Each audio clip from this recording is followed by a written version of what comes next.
Welcome to CSE 103. This is our Creation Science Evangelism class, so we've already covered much of my videotape seminar on creation, evolution, dinosaurs in the Bible.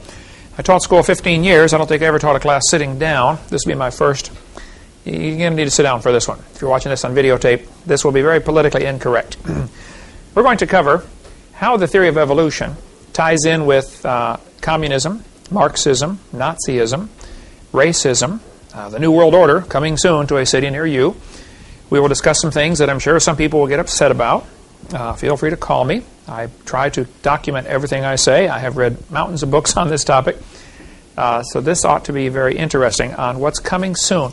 People are nervous. What's going on in the world? You know, it seems like there's a race toward a one world government. Well, the Bible predicted this would happen 2,000 years ago, and it's happening. We are seeing it now. What we're going to try to cover in this class is what's going on, give you a little historical perspective, and then tell you what you should do about it. Yes, we have a new world order coming. It's going to be evil. It's going to be wicked. Christians are going to be persecuted and killed. It's coming. What should we do about it? You folks in the military are going to be required to do things that you shouldn't do. What's your decision going to be? So, let's get started here. Evolution, Satan's religion to destroy humanity. During the Civil War, a fellow decided he did not want to get involved in the war. The battlefield was moving his way, the battle was, and so he didn't want to get involved. So the guy put on a Yankee coat and rebel pants and decided, now nobody will bother me. They'll think, you know, I'm on both sides. Well, after the war, after the battle, he was found dead with his Yankee coat full of rebel bullets and his rebel pants full of Yankee bullets. You better get on one side or the other, because somebody's going to lose, all right? So, we're going to try to give you the big picture here. About 6,000 years ago, 4,000 BC roughly, God created everything in 6 days. That means He owns it. He's the boss. He's the master. Within the first few hundred years, Satan fell from heaven, apparently. The only reason we say within 100 years is because Adam was 130 when Seth was born. That's the first really date we have to go by. Before that, they had Cain and Abel. No dates are given. Before that, they were kicked out of the garden. And they were kicked out of the garden because Lucifer had deceived them, you know, and talked them into eating the fruit and all that stuff. Actually, he deceived Eve. Adam purposely ate the fruit to save his wife. The Bible tells us that in 1 Timothy. So, Lucifer probably fell from heaven about 100 years after the creation. We know he hadn't fallen during the first week or after the first week, because if you look at Genesis 1:31, at the end of chapter 1, God looked at everything, said it's very good. It was not very good if Satan had fallen from heaven and is running around as a bad guy. Plus, there'd be no possible way God could say, Adam, you have dominion over the earth, if Lucifer already had dominion over the earth.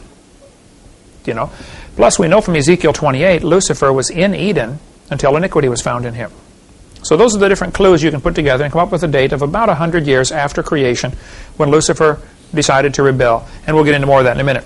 So Lucifer wants to be God. And what we're going to discuss in this class, for the next many classes probably, is Satan's attempt to create a one world government, a new world order, coming soon. So let's try to put it in perspective here. It appears that Satan wants to do at least three things on this planet. Number one, he wants to make mankind wicked, so God will have to destroy them. Satan knows God cannot tolerate sin, and so he's going to try to make everybody wicked and vile, and then God will have to kill them, which is what happened in the flood in the days of Noah. Second thing he wants to do, he wants to make as many men destroy other men. If he can put it into the head of one fella, hey, I want you to kill everybody else so you can have the whole planet, or so you can have all the gold, or so you can have all the whatever, you know. If people kill people, this ties right into Satan's plan also, and so he's working very hard to accomplish that goal. The third thing he seems to be doing, he wants to keep as many people as possible from hearing the gospel. This would be where repressive regimes like communism come in, where you simply never get an opportunity to hear the gospel because, you know, it's banned in your country. So those type of repressive regimes are part of Satan's plan to keep people from hearing the gospel. Satan has used all kinds of different methods and people to accomplish his goals. As you read through Scripture, you'll see different times where there were attempts to make a one world government or a new world order, and we'll get into lots more on that, hopefully, as the class progresses. If he knew if he could make man think he was God, then that would create some real serious problems. Because if there is no God to tell us what to do, if man is God, then how do you decide right from wrong? Well, the toughest man decides. Might makes right. Whoever has the biggest gun, he's in charge, kind of thing. And so that ties right into Satan's plan also to help destroy humanity and further destroy the world, and leads to things like genocide, which we'll get into here during this session. So the problem basically is very simple. We are in the center of the battlefield in the greatest war in history. This is Satan versus God. The battlefield is us. We're in the middle of it. All you need to do is simply decide which side you want to be on, find out what your general wants you to do, and do it. It's just that simple. There's a war going on against God. Henry Morris has a great book called The Long War Against God. And they had the different cover was different before, but now they've changed it to this one, The Long War Against God. And this is one of the books you can read to do a report on for this class. Absolutely one of the best books I've ever read. Henry Morris traces the history of evolutionary thought all through the last 6,000 years. And we're going to concentrate primarily on just the last 200 years on this class, but we'll give you just a quick overview of some of the rest. Christians already have an incredible advantage over anybody else in the world on this topic. When you discuss what's happening and what to do, we've got a book, the perfect book, the Bible, that already told us what's going to happen. We already know the end. We know the final result. You see, I read the last chapter and we win. So it's nothing to get nervous about. I get a lot of people come to my seminars when I talk about the New World Order, and they leave nervous. Oh, wow, the world's falling apart. Well, I suppose if you study this kind of topic, you could really get nervous when you study what happened at Waco, what really happened at Waco, like the Waco whitewash, and how the people were just, murdered at Waco, and what the government did. When you study about the Jekyll Island, what happened with the Federal Reserve, and how we got a Federal Reserve system, and now we no longer have any money. We have paper we carry around, and we think it's money still. It hasn't been money in 70 years. They've got all the gold, we're carrying around some paper thinking, wow, I got money. And you don't have a dime. They've stolen us, they've robbed us blind. When you get into subjects, Des Griven, awesome book, The Fourth Reich of the Rich. We can go on, and I read lots and lots of books about the New World Order. And it's enough to make you nervous, unless you keep in perspective Psalms chapter 2. God is laughing at their plans for a one world government. So the more I learn about the New World Order, it is tempting to get nervous and scared about what's going on. But God knows, and He's not nervous. He's laughing at the whole thing because He knows we win. So keep that in perspective. So if you go through part of this class, you may leave going home scared, nervous, saying, "Wow, the world's falling apart. The sky is falling. What do we do?" It'll be fine in the end. Okay, just read the last chapter. We win. So we're going to trace a little bit of the history of this war, so you can understand what we should do for our general and relieve your fears about what may happen in the future. God created the world. He owns it. He makes the rules. Genesis 1:1. In the beginning, God created the heaven and the earth. The earth is the Lord's, and the fullness thereof, the world and they that dwell therein. Everything belongs to God, Psalm 24 tells us. So about 6,000 years ago or so, Lucifer decided he should be God. In Ezekiel 8:28, it tells us the story. Thou, talking about Lucifer, wast perfect in thy ways from the day that thou wast created, till iniquity was found in thee. I don't claim to understand everything that happened here, how Satan rebelled, or what exactly happened in heaven.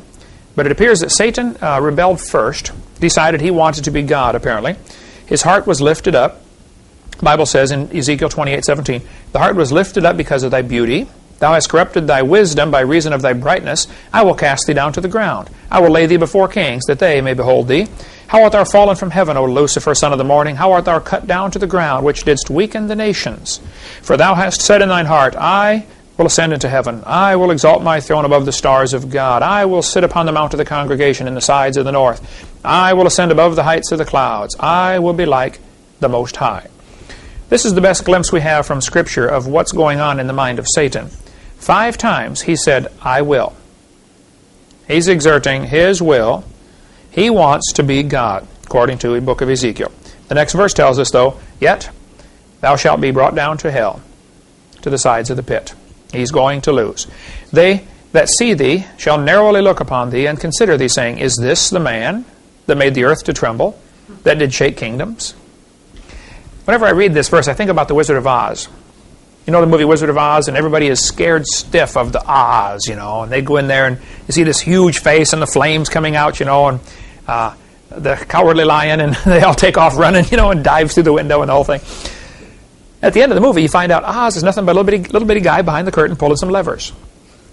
I think at the end of history, we're going to find out Satan is a puny little fella, and we're going to marvel and say, this is the guy that caused all this trouble on the earth? This is him? Come on, you got to be kidding. We're just going to be amazed at what a wimp he is when he's cast down into hell.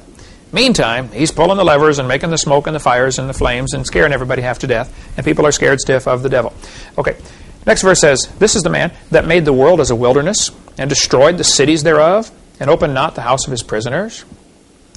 Well, we can talk a long time on this verse. Satan takes people prisoner to different things like drugs, alcohol, and it's tough to get them away.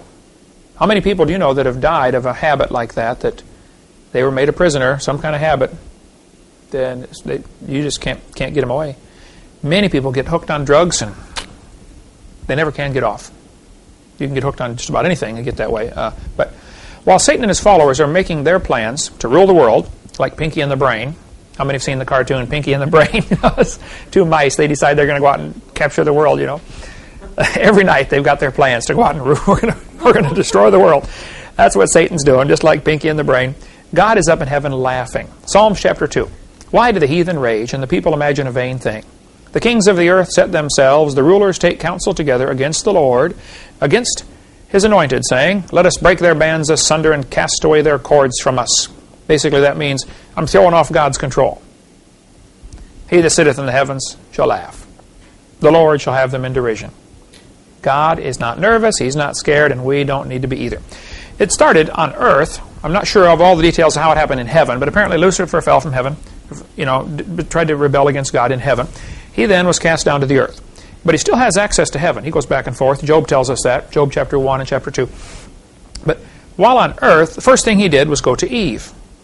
I think that's interesting. He went to Eve, not Adam. Eve is the only one that did not see God create anything. God made Adam, then he put him in the garden, and then God made trees to grow in front of Adam. Now the rest of the world was already full of trees from day 3. But here God is making some more trees in chapter 2. God also made one more of each of the animals in chapter 2. Some people say there's 2 different accounts and they contradict chapter 1 and chapter 2. That is not true. We'll get into more of that on video number 7 of our series, our regular normal creation series, but it'll probably be 2 years. This class is going to take a while, I'm afraid, before we get to that. But there's no contradiction. God made one more of each animal and some more of each of the plants so that Adam could name them and so that Adam could see that God indeed is the one who's doing the creating. If God had made Adam last, Lucifer could walk up and say, hey, Adam, how you like my garden I made here? How would Adam know? The fact is, Adam knew because he saw God make some stuff. Now, Eve never did that. Satan came to Eve and tricked her, and then she sinned, disobeyed God. She says, hey, Adam, you want some of this? Whatever it was, fruit, apple, banana, we don't know. Everybody says apple, but the Bible does not say that. Okay. And Adam looked at it and said, oh, you numbskull, look what you did. Now we're in trouble. He knew God was going to have to punish his wife. Going to have to kill her. He knew he loved his wife. The only way to save his wife was for him to become sin like her. And now whatever God does, you got to do it to both of us. So he voluntarily took of the fruit, ate it, knowing full well what he was doing. 1 Timothy tells us that. And he became sin to save his wife, just like Christ voluntarily became sin to save us on the cross. So in Genesis chapter 3, we see Lucifer, whose later name was changed to Satan, deceiving Eve. Now I need to point out, some of the groups today are teaching that Lucifer is the good God and Jehovah is the bad God. You get into the Masonic Lodge, you won't find out till you get way up to the top. And they say, they pray to God. You won't find out till you get to and you may never find out. If they don't think you can handle the information, you'll never be exposed to the fact that Lucifer is God in the Masonic religion. So they'll say, oh, we believe in God. Sure. You believe God answers prayer? Sure, we do. And the whole time they're talking about Lucifer.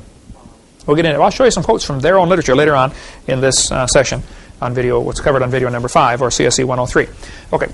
So the serpent, Lucifer, said to the woman, yea, hath God said. It's interesting, the first thing he did was to raise doubts. This is exactly what the liberal preachers do today. They will try to raise doubts about God's Word.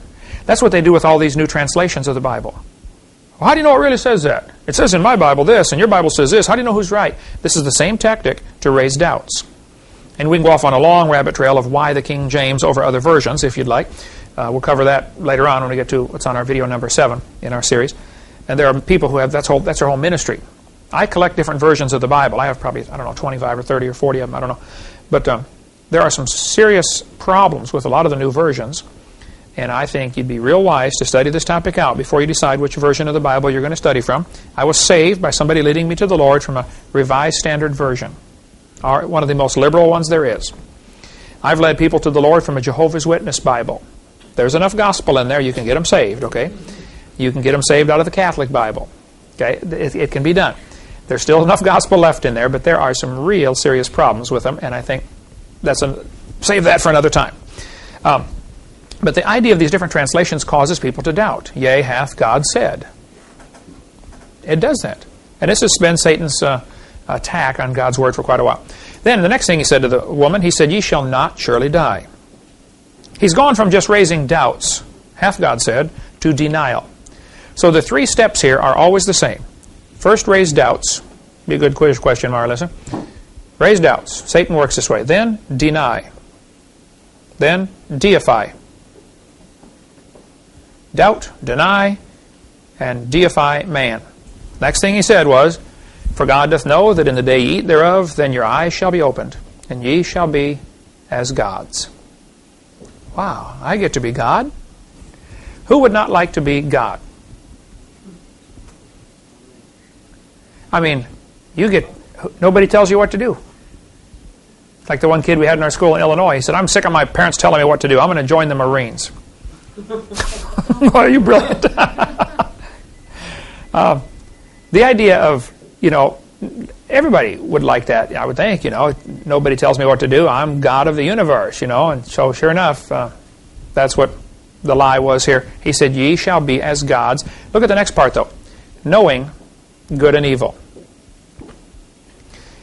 What Satan always promises is extra knowledge. You get to know something that nobody else knows. That's what all the secret lodges do.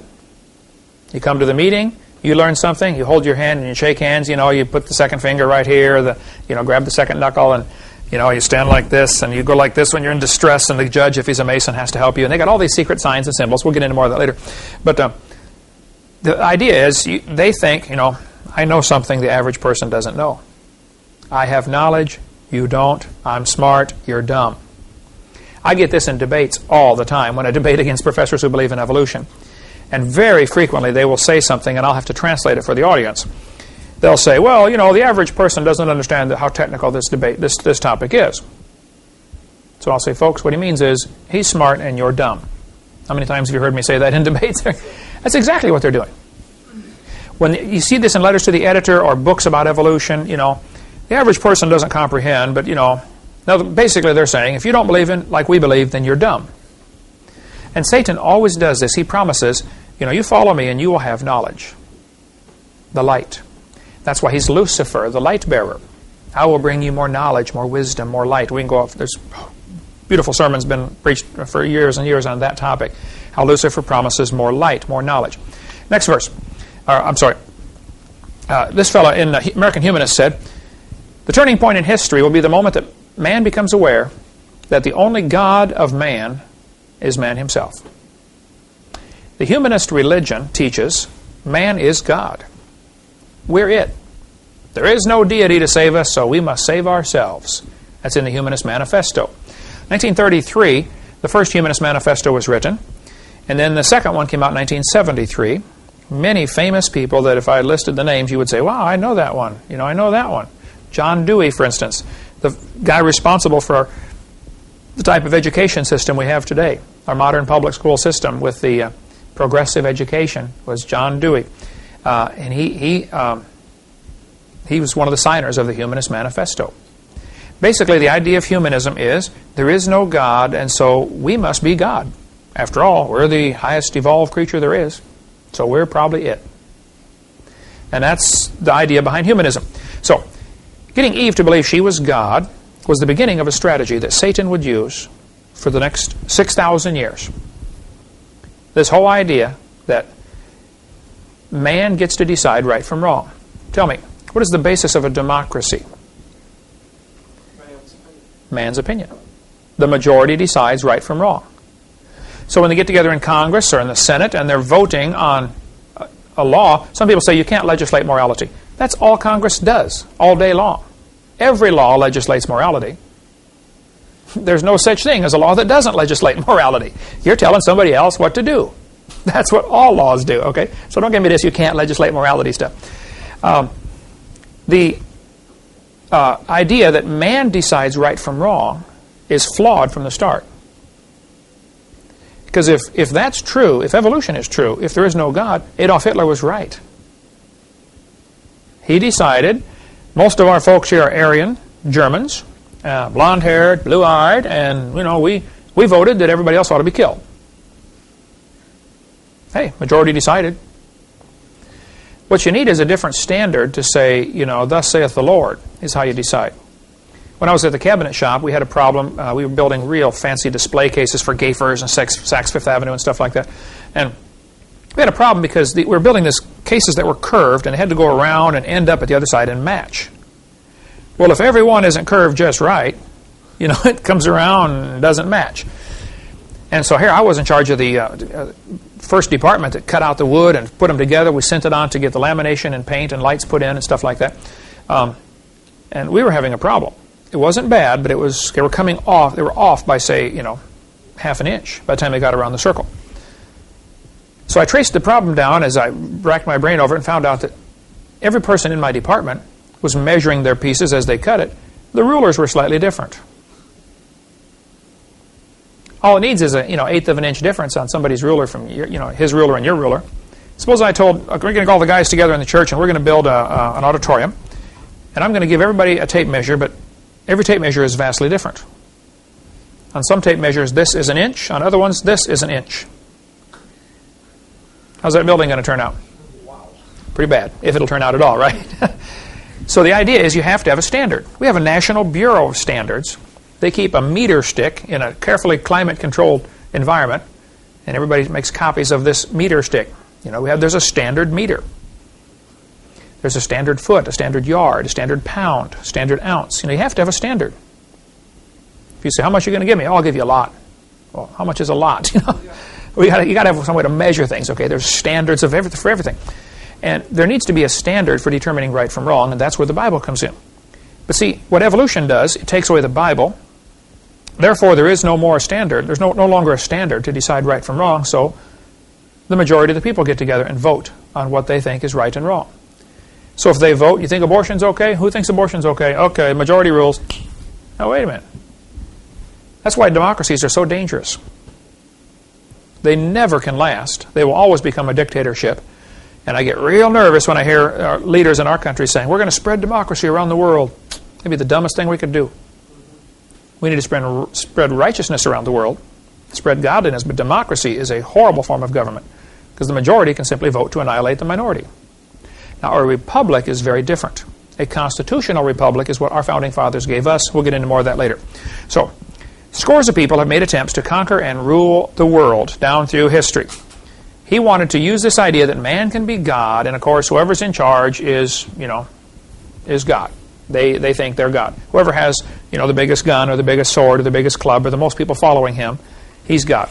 Satan caused so many to be wicked in the days of before the flood that God destroyed the world with a flood.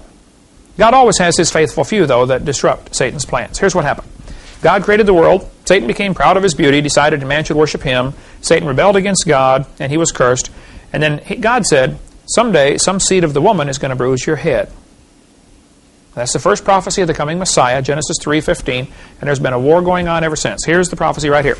In verse 14, the Lord God said unto the serpent, Satan, because thou hast done this, thou art cursed above all cattle and above every beast of the field. Upon thy belly shalt thou go, and dust shalt thou eat all the days of thy life. And I will put enmity between thee and the woman, between thy seed and her seed. It shall bruise thy head, and thou shalt bruise his heel. Most Bible scholars interpret this bruising the heel as Christ dying on the cross. A bruise to the heel hurts, but it's seldom fatal. You ever get a stone bruise by stepping on a rock and you limp around for days afterwards? But it's not fatal. Not many die from a bruise to the heel. A bruise to the head can be fatal. So most people have, for all of history, have interpreted this passage as Satan's going to be able to bruise the Christ at the cross. He's going to hurt him, but he came back from the dead. And now that seed of the woman is going to bruise his head. Not over yet. And the idea of Satan knows, some seed of the woman is going to bruise my head, crush my head. Somebody's going to do me in. So he decided to kill every human being on the planet. He wants to utterly destroy humanity any way he can. Just like when Herod wanted to kill baby Jesus in Bethlehem.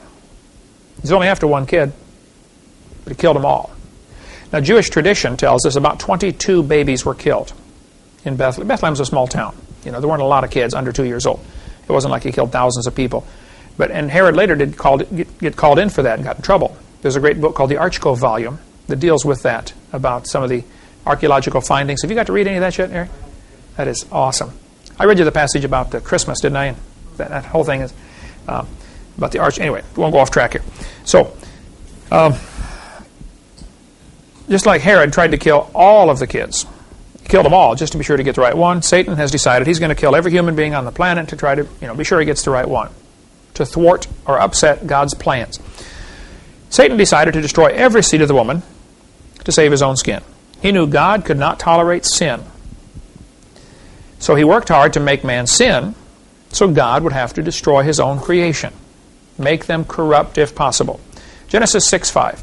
God saw the wickedness of man was great in the earth, and that every imagination of the thoughts of his heart was only evil continually. And it repented the Lord that he had made man on the earth, and it grieved him at his heart. And the Lord said, I will destroy man, whom I have created, from the face of the earth, both man and beast, and the creeping thing, and the fowls of the air, for it repenteth me that I have made them. But Noah found grace in the eyes of the Lord. Lord always has somebody. Remember when the prophet thought he was the only one alive that was serving God? He ran away, from Jezebel, and ran for about 100 miles, I believe. And finally stopped under a juniper tree, and he's feeling bad, feeling sorry for himself. And the Lord said, hey, Elijah, I've got 7,000 that have not bowed the knee. You're not the only one. And about the time you feel like I'm the only one that loves God, there's a lot of people out there that love God. I'm an independent, temperamental, fundamental, right-wing, radical Baptist, but I'll be the first one to say there are some Lutherans that love God, and some Methodists, and some Presbyterians, and there are all kinds of denominations where there are folks that really, really love God and are really going to heaven. Now they have to join the Baptist church when they get there, but they do get to go. They do get to go to heaven. So, after the flood, Satan got right back to work corrupting people. It didn't take him but 100 years or so, and Nimrod comes along and decides, hey, God said spread out, take over the world. No, we're staying right here. I'm going to lead my kingdom. And he built the Tower of Babel, to get a new world order. Lots of folks have tried this. Tower of Babel, shortly after the flood. Now, the Bible doesn't tell us when. Okay, you can get a few clues together and say probably within the first 200 or 300 years is when the Tower of Babel incident took place. Some people have speculated that when the Bible says in the days of Peleg, the earth was divided, that's talking about divided by languages. Some people think in the days of Peleg, the earth was divided as in they decided, hey, there's so many folks, we better survey the property and see who gets what. Divide the land up. This is your part, this is my part. Let's put up a few fences here, or put some borders up. Okay. Some people think the continents moved. I don't buy that for a second, because if you move a continent 6 inches, it kills everybody on the world. It'd be a tidal wave, go around the world 10 times, and kill everybody. So I don't think that's possible. But, some people really hold to that theory that the continents moved away from each other, and that would be, I think, tough to explain physically. There's all kinds of theories. We'll get into more of that later when we get into what's on video number 6 on our Hovind theory about the flood. But Tower of Babel was the first attempt after the flood to create a one world government. Then God divided them up by languages. They spread out, which is probably the best thing ever happened to humanity. Because you just can't get everybody together to develop a one world government. It's really tough. The language barrier has kept it from happening. So even though, you speak Russian and some people, and you work with people all day long, speak different languages, I know it's frustrating, but it's probably the best thing God could have done, to keep us from killing ourselves a long time ago. There would have been a world dictator a long time ago had it not been for that. So then you have Babylon. Nebuchadnezzar comes along as the first world ruler to conquer a large chunk of the world. There's an interesting story in the book of Daniel. If you're going to study prophecy, what's going to happen in the future, you really need to start with Daniel. and then study Revelation. It's like the two books go together. God told Daniel to write this book. When Daniel got done, he said, Lord, what does this mean? The Lord said, Daniel, don't worry about it. Put the pen down. This is for the next, somebody else will finish this up. And then John comes along on the Isle of Patmos, 2,000, or what would it be, 600 years later, and finishes the Revelation. So Daniel and Revelation go together and should be studied together. But here's the story. In Daniel chapter 2, in the second year of the reign of Nebuchadnezzar, Nebuchadnezzar dreamed dreams, wherein his spirit was troubled, and his sleep brake from him. Then the king commanded to call the magicians, the astrologers, the sorcerers, the Chaldeans, for to show the king his dreams. So they came and stood before the king. And the king said unto them, I have dreamed a dream, and my spirit was troubled to know the dream. Then spake the Chaldeans to the king in Syriac, O king, live forever. Yeah, that'd be a wonderful thing, wouldn't it? They all say that. They don't really mean it. They will hope he dies so they can be king. Right? O king, live forever. Tell thy servants the dream, and we will show the interpretation. And the king answered and said to the Chaldeans, The thing is gone from me. I don't remember the dream. And if ye will not make known unto me the dream with the interpretation thereof, ye shall be cut in pieces, and your houses shall be made a dunghill. In other words, you are in trouble, fellas, okay? And, of course, you know the story. They couldn't tell the dream, so the king decided to start killing all the wise men. These guys are a bunch of fakes anyway, and they were. And along comes Daniel. Yeah, Daniel's in an unusual situation here. He and 7,000 of his schoolmates have been taken away from their home, taken away from their country. Probably their families were killed. Thousands and thousands were killed. They bring them to Babylon. These kids are all teenagers, 16, 17, 18 years old, roughly. They make them eunuchs. Look that up in the dictionary. They give them different clothing to wear, make them learn a new language, and subject them to slavery. I mean, you have zero authority, zero rights. I mean, what future do you have? Daniel decides, hey, I'm going to make the best of a bad situation. I'm going to try to do the best I can. Sometimes you get yourself in a situation where you say, okay, I'm here, what do I do? Let's just do the best with what we got. Other people get in a bad situation, they get falsely accused, they end up in jail, and they get bitter. Some people get better, some get bitter. Joseph in the Bible is a good example. He's falsely accused by his master's wife. Here he has already been sold by his brothers to be a slave. Things aren't going too well for Joseph in life. Ends up in jail for 13 or 17 years. I think he was 17 when he went, and he was in for 13 years, 30 altogether. 13 years in jail for doing nothing wrong. Decided, hey, let's make the best of it. Sometimes you just have to get yourself that attitude of, okay, things aren't going well, let's do the best we can. Johnny Erickson Tada, she's 17 or 18 years old, dove in, broke her neck, paralyzed, waist down. Neck down, yeah, neck down. What am I going to do? Well, let's learn how to type and let's write books. All you can do is move your head, put a pencil in your mouth and type. Hey, okay, you can get bitter about it if you want, but you might as well get better and hey. And she paints, yeah, and has radio program, sweet, godly spirit. Anyway, so Daniel then comes in and says, hey, king, I can not only tell you what the dream was, I can tell you what it means. Now, as you read Daniel chapter 2, it's interesting. Daniel really gives a good testimony for the Lord. He said, it's not in me, O king. The God in heaven, who rules everybody, including you, has told me this dream. Nebuchadnezzar didn't like the idea of anybody telling him what to do, but little Daniel, this eunuch servant boy, is about to tell the king a message from God. I love this chapter. We'll take that up after a quick break. Daniel chapter 2. Well, let's take up again here. Let's talk about Nebuchadnezzar's dream, what Daniel interpreted for him, and see how it ties into us today. Here's the go. Daniel chapter 2, verse 31. Thou, O king, sawest, and behold, a great image. This great image, whose brightness was excellent, stood before thee, and the form thereof was terrible. The image's head was of fine gold, his breast and arms of silver, his belly and thighs of brass, his legs of iron, his feet part of iron and part of clay. Thou sawest till that a stone was cut out of the mountain, cut out without hands, which smote the image upon his feet, that were of iron and clay, and brake them to pieces. So the statue that he saw is basically the head of gold, chest and arms of silver, belly and thighs of brass, legs of iron, and feet of iron and clay mixed together. This was symbolic of the next 5 great kingdoms to come on earth. Later on, if you read the book of Daniel, Daniel says, Nebuchadnezzar, thou art the head of gold. Now it's interesting, each of these metals, gold, silver, brass, iron and clay, become less valuable. Gold is the most valuable, and Nebuchadnezzar had the most pure form of dictatorship, I guess. I mean, he was the law. They didn't vote on anything. All he had to do is decide, I want you to kill that guy right there. Yeah, but I'm going to appeal. To who? To me? Okay. Well, hear the case again. You're still going to the prison or whatever. Nobody told him what to do. When you get to the arms of silver, you're talking about the Medo-Persian Empire, which was the second great world empire. They wanted to rule the world. But their king was not an absolute dictator. I mean, they had laws, and he had to abide by the law. And even when the king decided, he was tricked, and they were going to throw Daniel in the lion's den and all this stuff, the king was tricked and bound by his own laws. Nebuchadnezzar never would have been bound by his own laws. He just would simply change his mind.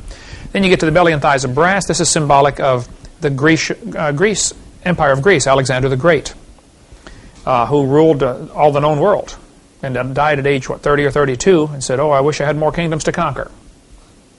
Nobody else to beat up. He got them all. But brass is not near as valuable as silver. Then you get to the legs of iron, and notice there are 2 legs. This most Bible scholars interpret as being the iron legions of Rome, which split into the eastern and western divisions, one at Rome and one at Constantinople. And then you get to the 10 toes on the image's feet, which has iron and clay mixed. Iron and clay don't mix. Partly strong, partly weak. This, almost all Bible scholars will tell you, is symbolic of the last kingdom that the world's going to see. Last human kingdom is going to be a revival of the Roman Empire. Probably something like the European Common Market. 10 kingdoms are going to get together, try to give all their power to one person, and it's not going to be very good. It's going to be a dud. The iron legions of Rome would just stomp on anybody who got in their way. They rolled over everybody that opposed them. The iron and clay mixed together. This final kingdom is going to be weak. A lot of people are really nervous about the New World Order and it's going to be iron and clay. Okay, it's not going to work. It's going to rule for a short time and be destroyed by the stone cut out without hands. Now that's interesting. Jesus Christ is the chief cornerstone. We'll get into more of that later. In Daniel chapter 2, verse 35, it says, Then was the iron, the clay, the brass, and the silver, and the gold broken to pieces. Now remember, the stone cut out from the mountain, we see later, hit the image on the feet and crumbled the entire thing, all the way up to the head. This is Nebuchadnezzar's thinking, wow, that's right, I remember that in the dream. Yeah, that's right, See, he had forgotten the dream and sure didn't know what it meant. All he knew was he woke up scared, So Daniel's telling him the dream and telling him what it means. Let's keep reading here. Broken to pieces together and became like the chaff of the summer threshing floors, and the wind carried them away, that no place was found for them, and the stone that smote the image became a great mountain, which filled the whole earth. This is going to be the kingdom of Jesus Christ. And you can go off into all sorts of rabbit trails here, how some people think that the Great Pyramid is symbolic of this, and Jesus, the chief cornerstone, was never put in place on the pyramid. Jesus Christ is the chief cornerstone. We'll get into more of that later as one of the theories of what this all might be talking about. Then Daniel said, This is the dream. I like that kind of confidence, Hey, I'm just a little 17-year-old kid. I know you're King Nebuchadnezzar, but hey, this is how it is, fella. I do that in debates sometimes. I'm thinking, these guys are college professors. They've been teaching this stuff for 30 years, They're a lot smarter than I am. But look, fella, you're wrong. I'm right. Period. This is the dream. And we will tell the interpretation thereof before the king. Thou, O king, art a king of kings. For the God of heaven hath given thee a kingdom, power, and strength, and glory. And wheresoever the children of men dwell, the beasts of the field, and the fowls of the heaven, hath he given into thine hand, and hast made thee ruler over them all. Thou art this head of gold.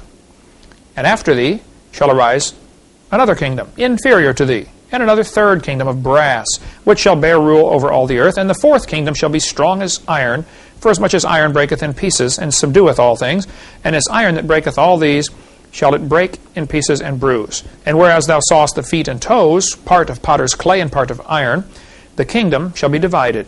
But there shall be in it of the strength of the iron, For as much as thou saw the iron mixed with the miry clay. And as the toes of the feet were part of iron and part of clay, so the kingdom shall be partly strong and partly broken. And whereas thou sawest iron mixed with miry clay, they shall mingle themselves with the seed of men, but they shall not cleave one to another, even as iron is not mixed with clay.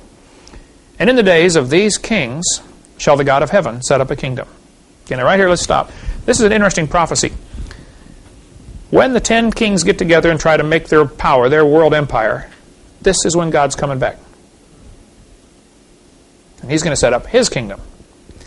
So people who study scriptures are getting excited saying, boy, we must be getting awfully close. Now, the European common market might not even be. We might have 500 more years. Okay, what they're attempting to do in Europe with a unified Europe and all this, it may all fall apart. Okay, there have been many attempts at world empires before, and they have disintegrated. I would not stick my neck out and say, boy, this proves the Lord's coming back, tomorrow at 10 o'clock in the morning. I don't have a clue when he's coming, and we might have a long time. If the Jewish calendar is right, the Hebrew calendar, they say this is the year 5760.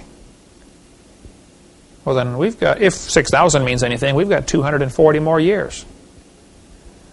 One guy wrote a book, 88 reasons why the Lord will come in 88. Well, that was a while ago, he missed it. Then he revised it and had a pamphlet out, 89 reasons why the Lord will come in 89. And the 89th reason was? I don't remember. Because he didn't come in 88. Was that the 89th reason? Okay. That's dumb. Okay, don't do that. I don't know when the Lord's coming.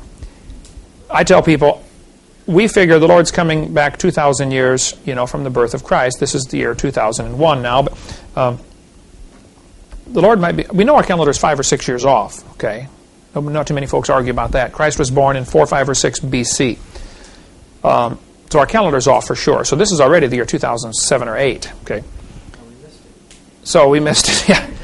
Well, the Lord might be coming back 2,000 years from the resurrection instead of from the birth. I mean, why would we figure from the birth of Christ? Why not from the resurrection? Or why not from the triumphal entry into Jerusalem? Maybe that's the significant.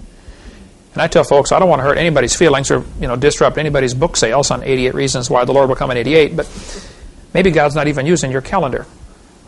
Maybe he has his own. Okay, so don't sell your clothes and go stand on a mountain and say, okay, the Lord's coming today, now, because you might stand there embarrassed. Okay, let's go on here.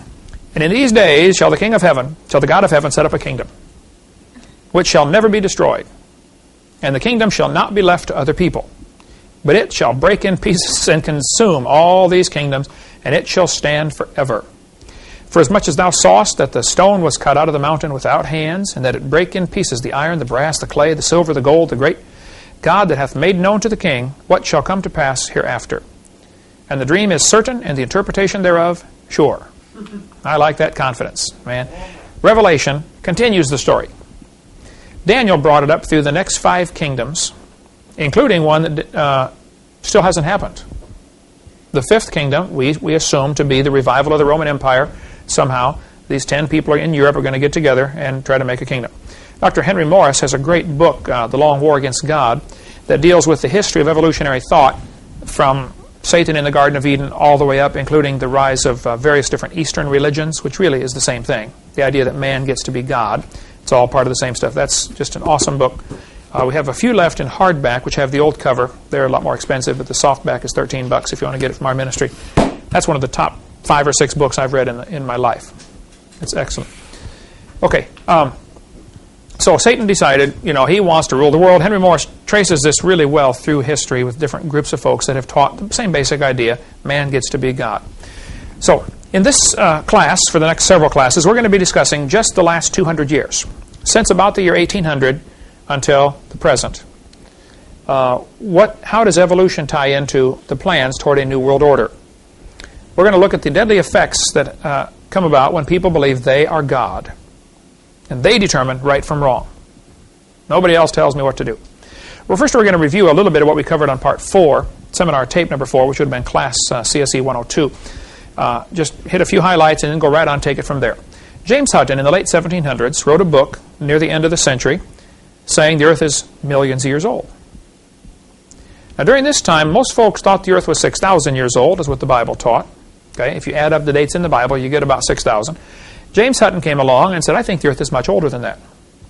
Now, this was kind of a new idea and was rejected by most people.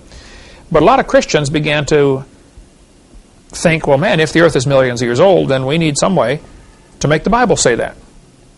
So they started compromising the obvious teaching of the Bible and invented the gap theory, the day-age theory, progressive creation, all that kind of stuff. And there are still thousands of some really good Christians who have fallen for that right now. The Dake's Study Bible teaches it. Pastor John Hagee on TV teaches the gap theory. Benny Hinn teaches the gap theory. It's amazing how many folks teach this. Billy Graham believes in the gap theory. Now, one lady called me last week and said, or 2 weeks ago, and said, Billy Graham's brother, older brother, if you can imagine that, goes to my church. And I gave him your videotapes, and he loves them. And he's going to give them to Brother Billy and get him straightened out on the gap theory. I said, well, yeah, that'd be great, okay.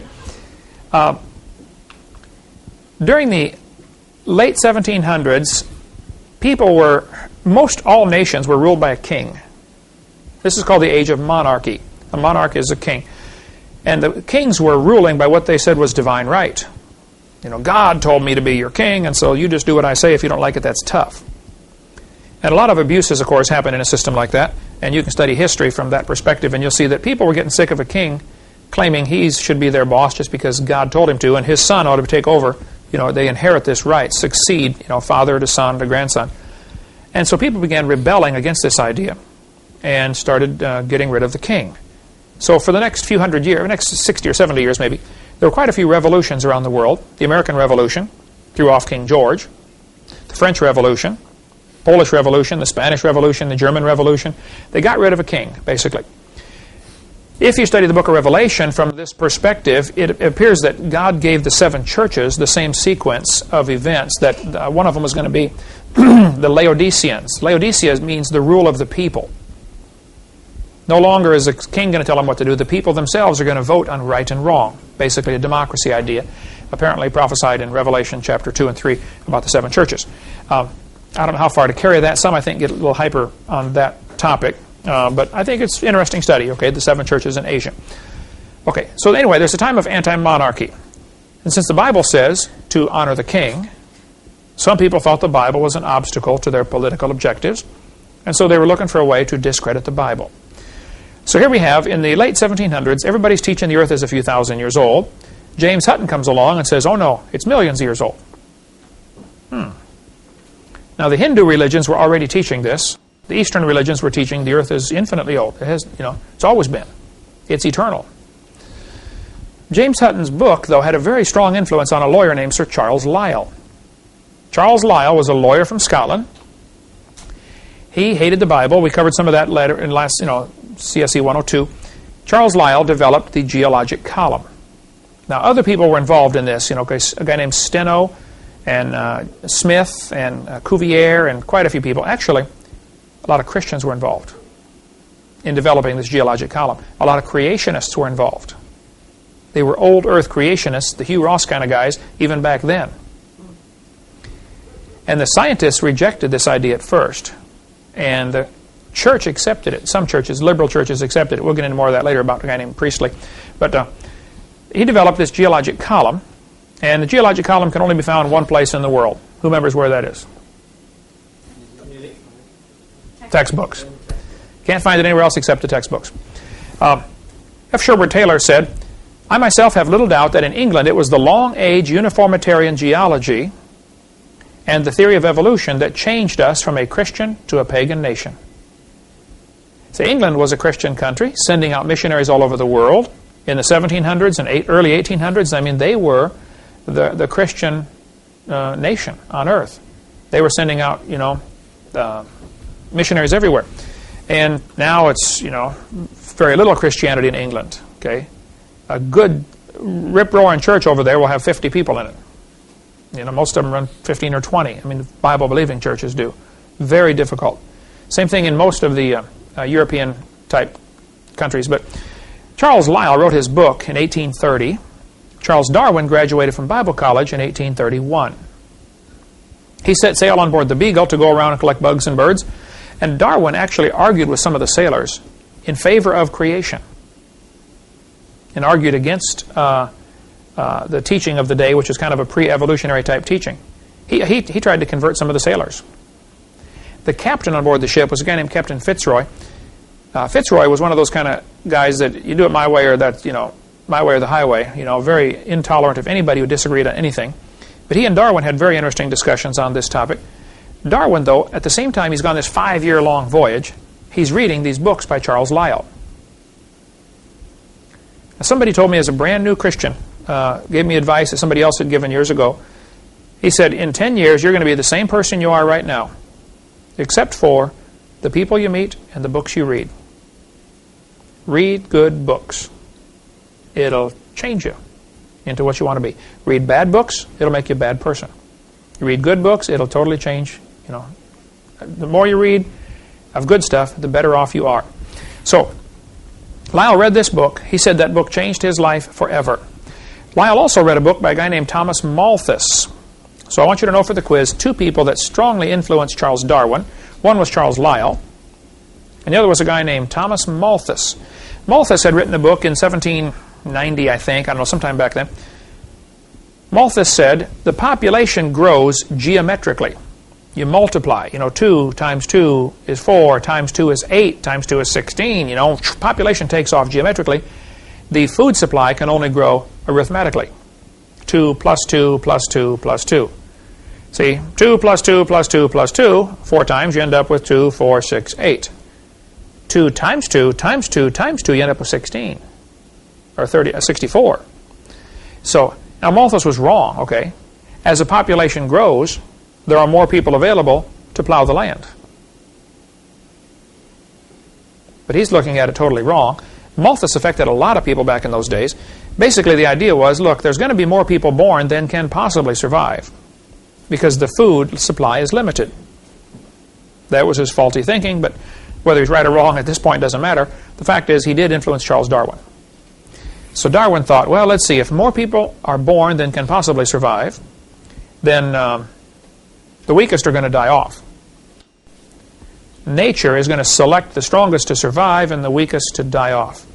Anybody seen the movie The Christmas Carol? Charles Dickens, every Christmas they play that thing.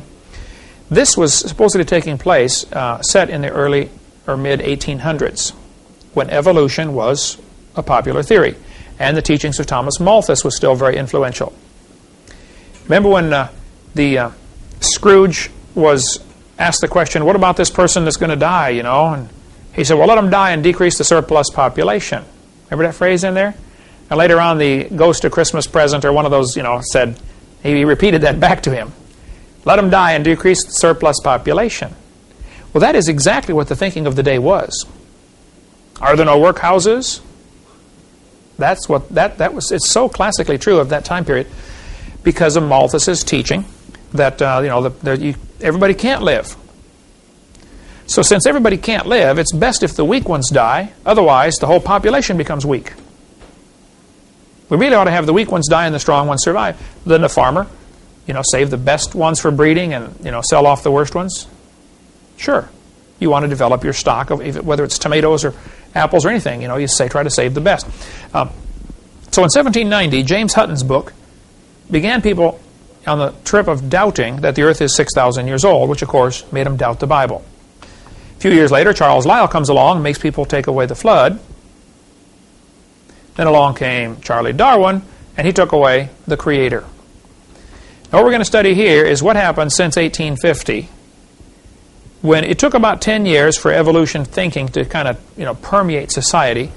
But boy, what happened after that? With the rise of communism, socialism, Marxism, it all ties together. And I don't think you can possibly understand the history of the last 150 years and how it's going to affect you today until you see how evolution ties into this. Some people thought, if there is no God and man evolved, then one color of man must be superior to the rest, which is how racism comes in. Now, there's always been racism, okay? People have subjugated other folks because of their skin color. But when you think you're God, then you get to make these kind of decisions. The Bible says clearly we're all descended from one family. There's no reason to be a racist. But evolution would teach one race must be superior. Just like this Harold Rafton said, do humanists believe in a supreme being? Emphatically, yes. That supreme being is man. Humanists have no knowledge of any being more supreme.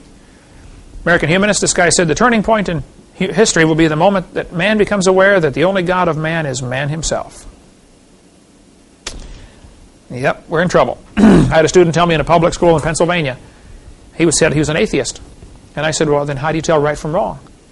He said, well, I decide if something's right or wrong. He said, I'm the God of my own universe. What a philosophy. I said, well, son, I'm glad to hear that because I'm going to shoot you in 5 minutes. He said, you can't do that. I said, oh, yeah, you can. You see, I'm the God of my own universe. And I decided it's fine for me to shoot you.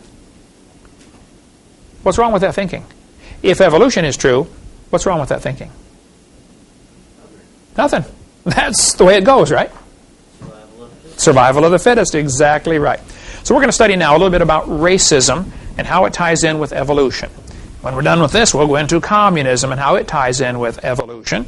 Then we'll go into Nazism and how it ties in. And then into the New World Order and how it ties in. It'll probably take us about the next 55 weeks, but we'll work on it here.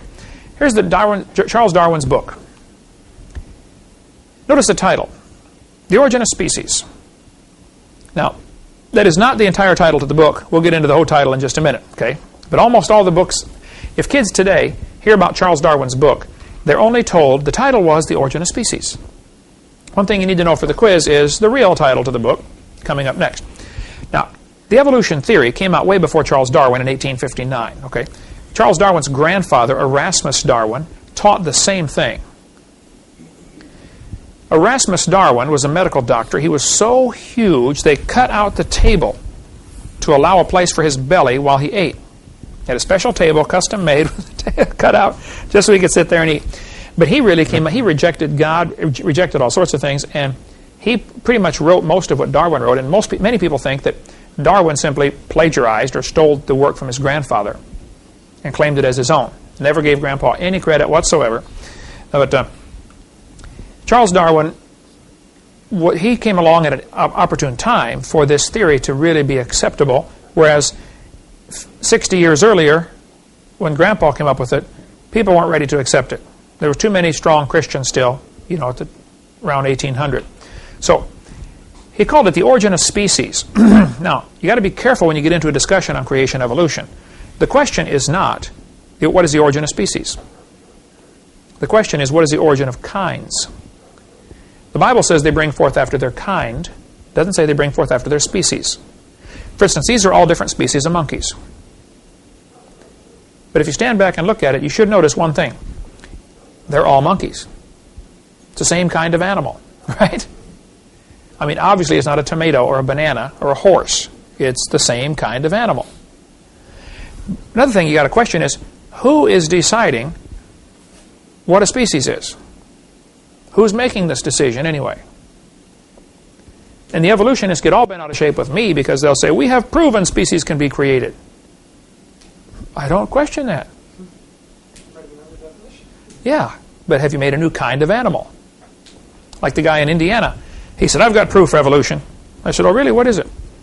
He said, I'm working in the laboratory right now on soybean plants, and we have created soybean plants that are resistant to frost. Totally new species. I said, oh, that'll be handy. I mean, that's good. But what'd you start with? He said, a soybean plant. I said, oh, what do you have now? Soybean plant. I said, I'm sorry, sir. That's not a new kind, okay? So you might have decided it's a new species, and I'm proud of you, but that's not a new kind, okay? It's still a plant. Watch what this textbook does. This is Heath Biology, 91 edition. Darwin published his findings in a book titled On the Origin of Species by Means of Natural Selection. They still don't give the whole title. Now, back in the 1800s, it was very common for the title of your book to be real long. Today we try to make them, short. But they had real long titles back in those days. Here is the title from the title page of Charles Darwin's book. The Origin of Species by Means of Natural Selection, or the Preservation of Favored Races in the Struggle for Life. Who can tell me? You need to know the year this book was published, 1859, for a quiz. When did the American Civil War start? 1861. So what's going on in America in 1859? Slavery, right? So when this book comes out, those people who are for slavery, of course, are thinking, wow, here's a perfect way to justify what we're doing anyway. Darwin is proving scientifically that one race is superior to another. And of course, since I'm white, I know it's the white people. The black people, of course, thought the blacks were superior. The Chinese thought the Chinese were superior. But this book really, now this didn't create racism, okay? But this book coming out in the mid-1800s is like throwing gasoline on a fire. Racism was now justified. Favored races. By the way, back in the Old English spelling, oftentimes they put a U in. Same with the color. The word color, C-O-L-O-U-R, is proper spelling, as is C-O-L-O-R. The U is sometimes in there for, so favored races. This is not a misspelling. That's what they called it back then. You might want to read some of these books. Seven Men Who Ruled the World from the Grave, or Fourth Reich of the Rich, great book by Des Griffin, who lives in Oregon. Has written extensively about people who want to, control the world, and how that philosophies have had such a powerful impact. Charles Darwin's book was Origin of Species by Means of Natural Selection or the Preservation of Favored Races. Now, even scientists today, like 1998 Encyclopedia, will say Origin of Species was not addressed in 1859 and is still a mystery in 1998. Both the origin of life and the origin of major groups of animals remains unknown. That's quite a confession. Darwin's book was The Origin of Species, but he never did discuss the origin of species.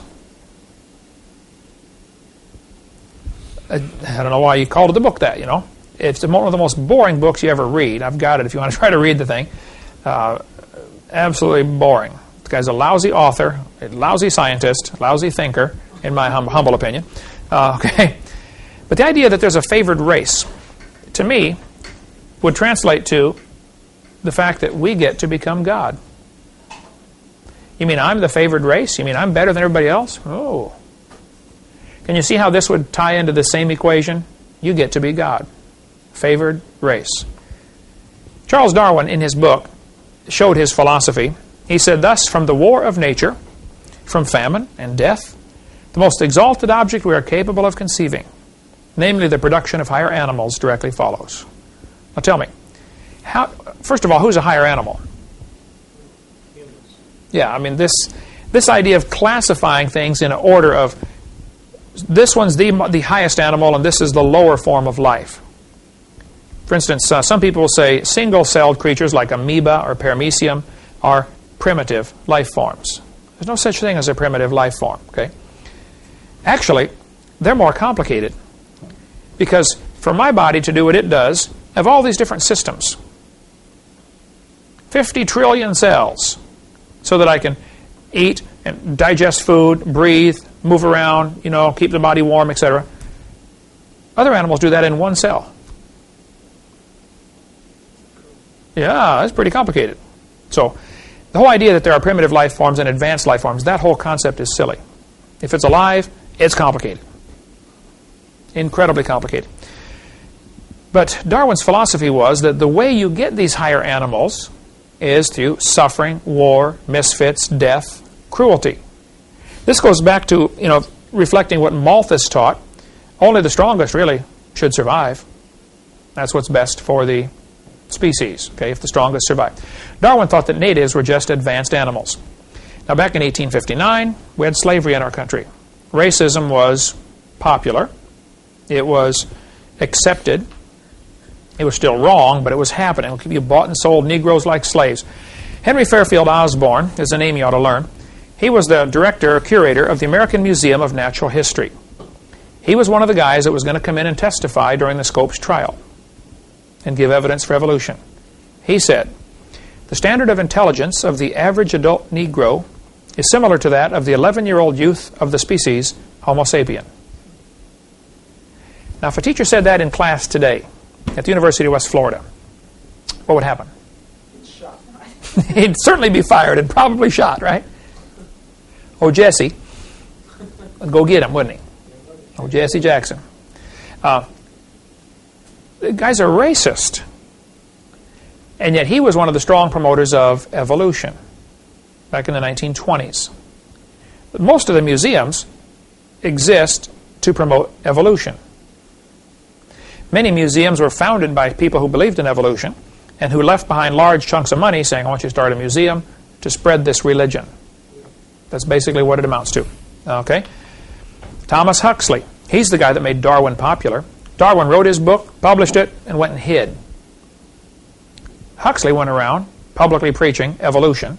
Huxley said, no rational man, cognizant of the facts, believes that the average Negro is the equal, still less the superior, of the white man. Now keep in mind, he's saying this back in 1871. Civil War is over, slaves are freed. Did that stop racism? 1960s, we still had trouble in this country. Black people sat on the back of the bus, right? Separate bathrooms, separate schools, you know, segregation. This Priestley said, the black people of Australia, talking about the Aborigines, exactly the same race as the African Negro, cannot take in the gospel. All attempts to bring them to a knowledge of the true God have as yet failed utterly. Poor brutes in human shape, they must perish off the face of the earth like brute beasts. You ever see the movie Quigley Down Under? He hired this Quigley guy to come in and shoot Australian Aborigines because he thought they were inferior. They're just an animal. I was out soul winning one night in Longview, Texas. I had a bus route in an all-black neighborhood. For 17 years, I drove a church bus and picked up black kids and brought them to church. Had a wonderful time. Loved it, okay? Many times I'd be out there at midnight, the only white guy in the whole complex, you know. A little nervous once in a while, but hey, I had a wonderful time. Loved it. I've brought thousands and thousands of black people to church and to the Lord, okay, got them saved. But I'm out there, I couldn't sleep one night, so I got up 2 in the morning, drove down to my bus route to go visiting, because there's always folks up at 2 in the morning in the black neighborhoods, you know. And this one guy was drunk. He was turning his car, thinking he's going down the road, but he drove down the railroad tracks instead. Turned too soon. He drove about 20 feet, and the rails bottomed out, you know, stopped his car, so he's stuck. And the drunk guy's out there trying to figure out, well, how come my car won't move, you know. So I thought, man, a train's going to come and plaster this guy all over the county. So I got out of my car, not on the tracks, and I walked down to help this guy. A couple of other folks stopped, and we went down there and tried to push the guy's car backwards. And I got talking to one of the men who stopped to help, and he said, what are you doing out here? This is a dangerous neighborhood. I said, no, this is my bus route. I come here all the time. I know most of these folks. He said, your bus route? I said, yeah, I drive a bus in here from bringing these folks to church and, you know, tell them about the Lord. He said, these folks are all black. I said, well, not the palms of their hands. He said, black folks don't have souls. This was Texas. My kids were little, so 20 years ago. I said, black people don't have souls. I said, are you part of the KKK? He said, yeah, how'd you know? Just a lucky guess, you know. The idea that black people don't have souls is still being taught today, folks. Okay? Racism's not over. Now, Charles Kingsley, was an Anglican priest who promoted Darwin. If it hadn't been for Kingsley talking other Anglican priests and church people into believing in evolution, it probably would have been a dud as a theory. Priestley's the primary guy who got the church people to believing in evolution. So put his name down as a quiz question. Who is the Anglican priest that promoted evolution? The scientists rejected Darwin's idea. You think a people can come from a rock? Yeah, right. Nobody believed that. Priestley got all the church people believing in it, and pretty soon this evolution theory spread around, and Charles Kingsley, I keep saying Priestley, Kingsley was the Anglican priest who promoted this crazy idea. Back in this time, Africans were bought and sold like slaves. They packed them into ships. Here's an example of how they would loose pack them. The ship was allowed to carry 454 slaves. We had 451 on this voyage. On one voyage, she carried 609. Many times, slaves died on the trip. They just chained them to the deck. You didn't get up. You stayed right there for 2 weeks. Got to go to the bathroom? Go ahead. You're staying right here for 2 weeks. Many died. When slavery became illegal, or things, sometimes slaving ships would chain them all together And if they thought they might get caught, bring them up on board, push them overboard, drown them all. Just so you don't get caught carrying cargo of slaves. Here's an example of how they would loose pack them so more would survive. They honestly considered them like cows or sheep. It's just an animal. They thought they didn't have souls. I don't think you'll understand the slavery of the 1800s until you understand how evolution ties in. One more thought and we'll quit. This is from Creation Ex Nihilo magazine. A New South Wales missionary was the horrified witness to the slaughter by mounted police of a group of dozens of Aboriginal men, women, and children. 45 heads were then boiled down, and the 10 best skulls were packed off for overseas. They rounded up the Aborigines, shot them, cut their heads off, boiled them to get rid of all the flesh, sold the skulls to museums for displays on evolution. The Smithsonian right now, I have heard from very reliable sources, has 33,000 sets of human remains in their basement. Many of the displays that colleges will use as evidence for evolution, the shapes of the skulls being slightly different, you know, are from people that died in the last 200 years. Tasmania, south of Australia, I sat by a guy in the airplane a couple weeks ago from Tasmania. The Tasmanian Aborigines were all slaughtered. There isn't one that survived. The last one was killed in 1908. And they took part of his body and made a tobacco pouch out of it for somebody to carry tobacco. It's unreal what happened. That stuff wouldn't have happened had it not been for the evolution theory. The Bible says all nations are of one blood. And there's no reason to be a racist at all. They thought the Aborigines had not evolved as far, therefore they're just an animal. It's okay to kill them. One of the evidences they used for this was the Aborigines have bigger jawbones. And they said, wow, see, that proves they used to be a monkey. They're closer to monkey than we are. We'll get into that next class, okay? How racism ties in. Then we're going to get into communism. And that's going to be very politically incorrect. You may not want to be here for those next few classes. But see you next week. Thank you.